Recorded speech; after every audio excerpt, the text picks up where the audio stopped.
Hello guys, and welcome back to another Cavcast. Today we're back here at Jurassic Park on ZooCast. Lubot's with me as usual. Say hello, Lubot. Hello. Today's the day. Today's the day, my friend. We have been so hard at work, so very, very hard at work in sort of improving little things here, improving little things there, making all this interesting kind of like little tweaks and stuff. You guys have already seen the fact that Littlefoot is now set up, but there's so much to show you. But I think the very first thing for us to do is to show people the blue room that we have now changed, because I think that's quite a good way of sort of starting off. So, yep. Well, in fact, I'll tell you what. Let's show people the little igloo. Do you want to get your little penguin friend? Because you finished this igloo, haven't you? You finished this yesterday, I think it was. Yes, I did. We did manage to track down the penguin in the end and capture him. Which is awesome. He was hiding in I think it was in the museum, which we didn't actually check. So yeah, the bugger. Oh, it's cold in here, Kath. there we go. Oh wow, that is so cool. Okay, so you popped him in, and if you guys can see, basically he doesn't just have a little igloo now. He also has all this room underground here that he can swim in as well. So it basically means that he's much more free to do as he pleases, which is quite nice. He's actually just kind of like staring me out at the moment, which is a bit weird. So, yeah, there's going to be a couple of different animals that we need to have named on the show today, and a couple of information, bits and pieces about how you can get your name chosen first, which we'll talk about in a little bit more detail a little later on. But penguin is definitely one that we need a name for. So little blue penguin, and please send your names in on this episode, and don't forget to like the video and subscribe to the channel. Otherwise your name will not be counted, which is a shame, which is a very big shame. The second thing is that the blue room has now been changed quite significantly, and as you guys can see, there's something out there. Some kind of strange thing over there, which is quite cool. We'll look at that in a bit more detail. We've pimped out the this area here. We've now got a very large quantity of molten iron and some manulium. We can now hold a large quantity of metals, and we have 3 casting tables, and we have 3 casting basins. So this has now become a much more efficient smeltery, which is really, really cool. I would love to show you guys what's out here, but we're going to go the long way round because it's a much more interesting way of doing things. You tease, Kath. I know. But one thing we need to do before we start heading outside is, Lubot, do you have the name tags? I have the name tags. Perfect. We need to go into the hatchery, and we need to start hatching these bad boys. I suppose technically we could hatch them straight into the outside world, but I'm not sure whether that's like actually a sensible thing to do. What do you think? Should we hatch them in the hatchery, or should we hatch them in the straight into the outside world? Let's use the hatcheries for what they're meant to be. Okay. Do you have any Pokeballs on you at all, or do you have just the one? I have just the one with little blue penguin in. Because I have one as well. So can you go put little blue penguin in the igloo then? Yep. And then I've got a Pokeball as well. So we've got 2 that is the amount that we require. I guess we'll use the larger of the 2 hatcheries for this job. There we go. I'm gonna pop myself in here. Now then, guys, this hopefully will work really, really well. I'm keeping my fingers crossed. We'll be able to hatch these dinosaurs and they'll be ready to go, and we'll be able to name them straight away, which is awesome. We've taken some of your names. Thank you to everybody who has given in names so far. But when Lubot's back, here we go, Lubot. I'm here. Are you ready? I'm over here. Hello, Lubot. Over here. Oh, there we go. Okay, I'm gonna pop one down next to this torch here. Boop. And I'm gonna pop one down next to this torch here. Boop. And then I'm going to hop the hell out of here because it could be super dangerous. I think if we stand close. Oh, they're hopping around. They are? Are you seeing that? I saw this. I thought this one just sort of do a little hop there. It's actually much easier to look at them on this side. So, oh, the other one's hopping there. He is. He's hopping. Hop. He is? That one's hopping as well. Hop. I think you're seeing things, Caps. I can't see it. I'm watching. I'm not sure. I might be seeing things. You are seeing Keep your eye on them, Lou, but keep your eye on them. I'm going to hop inside because they haven't hatched yet. So I'm sure it's totally safe to be in here. You can sort of push them nearer and nearer the torches. But let's see that one hop just then. Just did it, just then. Is there anything going on? What's I don't know. What do you have to do? What do you it's just maybe you have to keep them between your legs like a penguin. Do you have to stand really close to them? Okay, we'll push them closer to the torches and we can just stand really close. Yeah. There we go. Maybe do you reckon I need more torches? Do you reckon that could be a thing? If I've put like torches all the way around like this. Torches everywhere. And pop that one in there as well. Tuck it in. I don't know what the system is. Can you just double check on the old internet as to whether or not how this works? Because I'm pretty sure they just need to be like warm and in an area where they have enough room to spawn. I believe is the situation. But apart from that, I thought they just hatched in the same way that ostriches do. They just suddenly start going, and then they just sort of crack, and they open up, and it's like da da da da. Is it the same for you, Nua? Anything?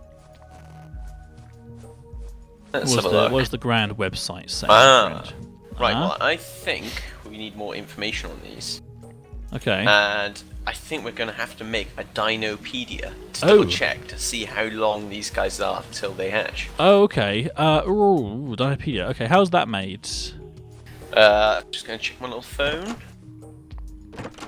Must be. I imagine there's a book involved, so I'm going to go get some books. Yeah, it's a book and any DNA. Okay, literally any DNA. Okay. Yeah, well, I think it's got to be dinosaur DNA. But yeah, any dinosaur DNA. Any dinosaur DNA. I don't know if I have any dinosaur DNA, but you should have. I think you've still got some biofossils in your pockets, haven't you? Oh god! Oh no! What's happened? Oh my god! Have they hatched? They hatched! Are we proud fathers? We are proud fathers. Oh. Oh, look how cute they are. Oh my god, they're amazing. Oh, fantastic. Deinonychus, guys, we have done it. Oh, they're making little hissy noises. We have managed to cultivate our very own little dinosaurs. Look at this little guy. Look at the little fella. Oh dear. Okay, well, I guess it's probably a good idea to like take them out into the wilds. Little itty bitty claws. Now, one thing we do need to sort out is feeders to make sure that they are being fed, which we can sort out. In fact, I'll tell you what. Do you have the name tags already?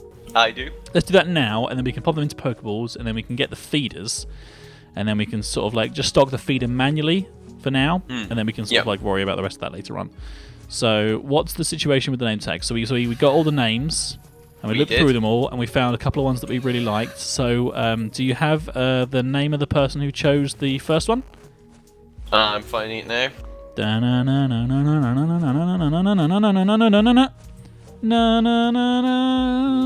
Oh, they are so cool. Yeah. So these little claws. This one only had a few upvotes on it, but we thought it would be really good. A really good match, didn't we, for the Deinonychuses? Which one was that? Show me. Give it to me. Do it. Pop it on. You can do it. It's fine. Oh, okay, fine. I'll do it. Okay. You do one. I'll do the other. Okay. Here we go, everybody. Fang. Bam.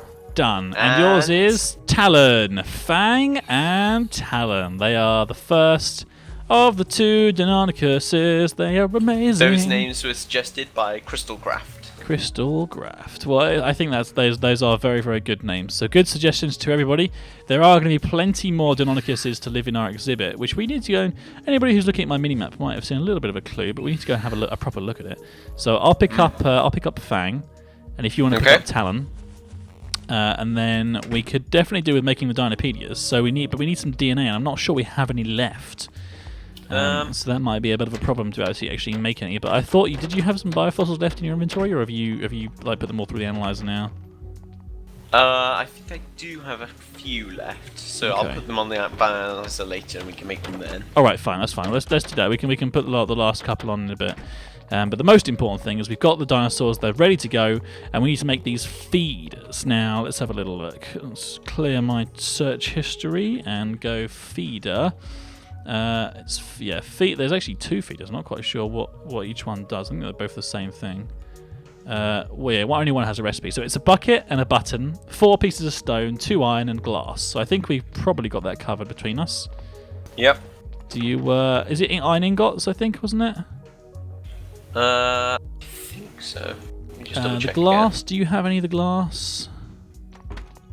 And then the stone as well. Oh my god. Let me just have a look. I know there's a bucket in here. Yeah, I've got a bucket here. Oh, there is some DNA in here actually. There's a Velociraptor and a Liplurodon DNA. How many of each do we have? I've got just one Liplurodon and one Velociraptor. Well, I don't think they're essential past the hatching stage. So let's make. Shall I make just one Dinopedia out of the Liplurodon? Sure. And then we'll save the Velociraptor for another time. We can just show the viewers, and I can pass it across to you so you can use it as well. Yep. Right. So that's that. What else do we need? It was 2 pieces of that, 1 glass, 1 button, 4 stone. Do you have any stone anywhere at all? Any smooth stone I have left? no smooth stone actually. There's plenty of cobblestone. Yeah, I might just have to cook a load of cobblestone, I guess. That's probably. I've got that's some sand doable. we can cook as well. Where is our furnace? Do we have any furnaces around here? I completely forgot. No, I don't think we do actually. No. We might have to actually just put one in the utility room here real quick. I can make a couple of furnaces out of the out of this cobblestone that I've got. So we go 1 and we go 2.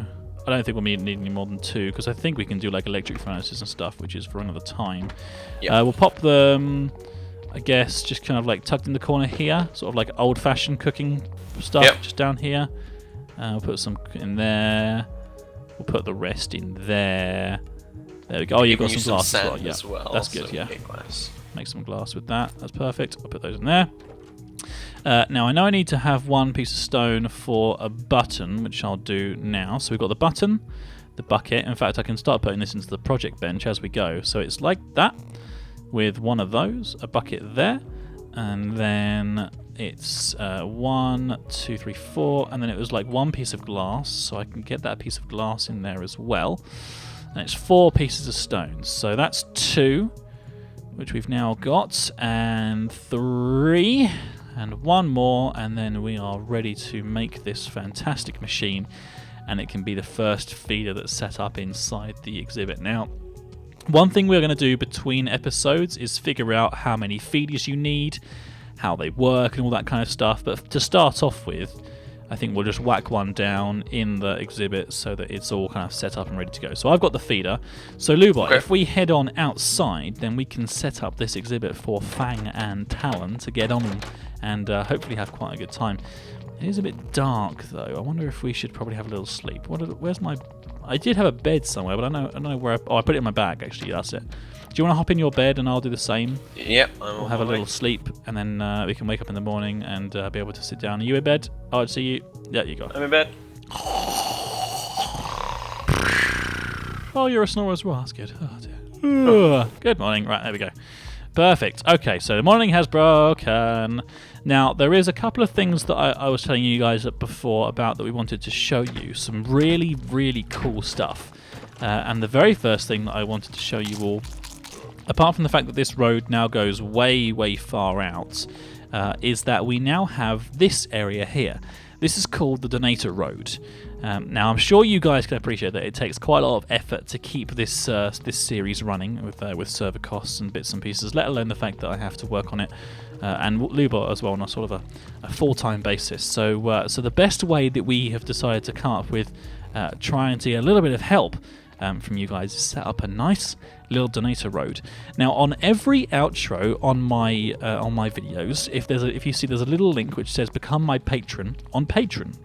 And that's basically a place where you can donate once a month, and there are some really cool rewards that you can do there. Now, obviously, if you're too young or if you can't afford it, don't worry about it. There are other ways of getting into our gardens as well. I don't want to make it just for people who donate money. There's people who donate in other ways as well, but we'll come to that in more detail later on. But for now, the way that it works is if you pledge $5 or more per month, you get yourself with a sign in front of you with your real name or your Minecraft name, whichever one you want to use. It's up to you. I'll send you a message on Patreon when it's done. You get your statue behind that, and then you get a tree of your choice. Now, as you guys know, we have got Pam's Harvestcraft installed, so we have actually got loads and loads of different trees that we can choose from. I'm sure Seri has got one of at least each. Lubot wanted a plum tree because that's what he had in his inventory, so he used a plum tree. I used an a Biomes O Plenty apple tree because this actually creates apples in such an amazing way. If you just right-click on wherever an apple is red on the tree, it gives you an apple. So you can just take one, which is really, really cool. I've just got one here. There you go, Lubot. You can have that. It's for you. Oh, awesome. I think the way that yours works is actually the ones that are... Oh, there's a little love heart that comes up if I right-click this plum. That's a bit strange. I'm not quite sure why that is.